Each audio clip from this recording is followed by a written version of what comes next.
هذه مزرعة بقداش، وهي قرية كردية صغيرة في ريف جسر الشغور الشرقي في محافظة إدلب بالقرب من بلدة فريكة. عدد سكانها حوالي 500 شخص، كلهم كرد، لكنهم لا يتكلمون الكردية للأسف، بل يتكلمون العربية. يعملون بالزراعة وتربية الحيوانات.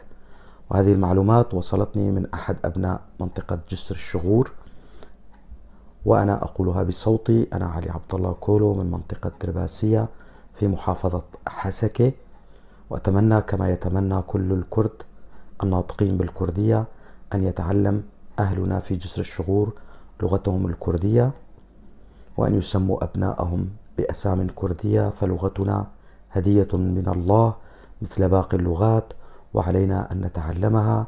دمتم أهلنا في مزرعة بقداش.